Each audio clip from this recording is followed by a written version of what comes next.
O tema do meu mestrado foi o suicídio entre pessoas idosas, mas na perspectiva dos enlutados. Sabemos que o envelhecimento é um fenômeno mundial e discutir as nuances do envelhecimento é algo urgente. Quando falamos na população idosa, entramos em contato daquilo que chamamos de etarismo, que é o preconceito da sociedade em relação ao processo de envelhecimento.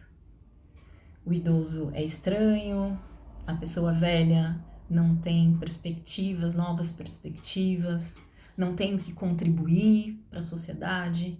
Isso ainda é uma visão cultural que temos em relação ao processo do envelhecimento.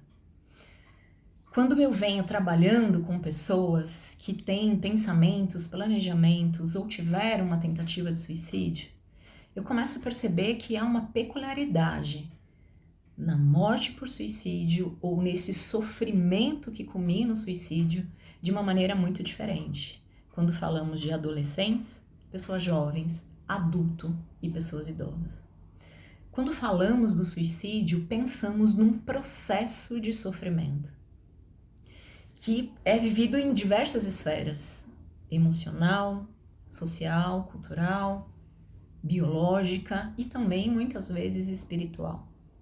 Quando falamos do processo de morte autoprovocada, na grande maioria das vezes, isso não é consenso sempre, porque cada ser humano é único, mas observamos muito um desamparo, uma desilusão, mas principalmente uma desesperança.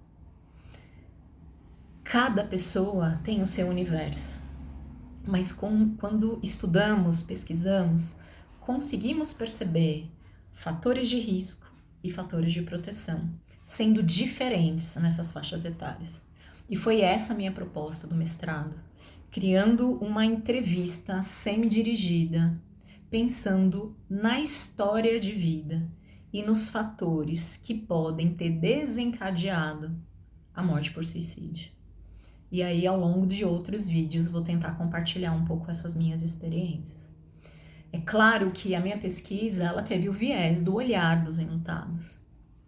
E sabemos todas as emoções, sentimentos que acomete pessoas enlutadas por suicídio. Mas falar sobre o sofrimento humano, falar sobre as emoções, falar sobre o adoecimento emocional, nós profissionais da área da saúde percebemos uma abertura da sociedade, ainda mais agora, Janeiro Branco, que é toda a campanha que fala sobre esse processo de cuidado. Mas eu ainda escuto pouco conversarmos, discutimos sobre o adoecimento emocional de pessoas idosas. A morte por suicídio de pessoas idosas é recorrente e muitas vezes planejada, o que dificulta o nosso processo de intervenção. É uma necessidade de dar voz para essa sociedade.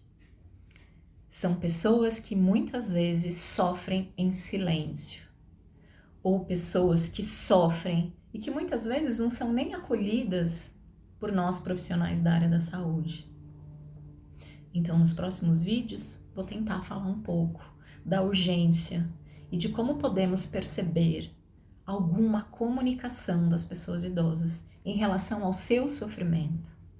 Eu, Fernanda Rezende, entendo que somos seres que comunicamos, somos seres que utilizamos a comunicação através da linguagem, através do comportamento físico. Então, de uma forma ou de outra, há uma comunicação desse sofrimento. Talvez de uma maneira não compreendida, principalmente pelas pessoas mais próximas. Falamos idiomas diferentes e nem por isso entendemos essa comunicação.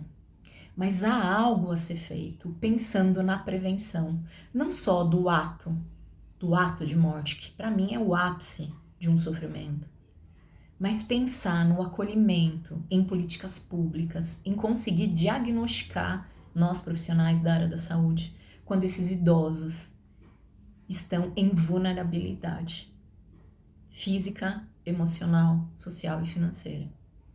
Eu sou a Fernanda Rezende, eu sou psicóloga clínica hospitalar, eu sou mestre em ciências do envelhecimento, eu cuido de pessoas enlutadas, mas também cuido de pessoas que estão nessa esfera, no planejamento, numa ideação ou pós-tentativa de suicídio.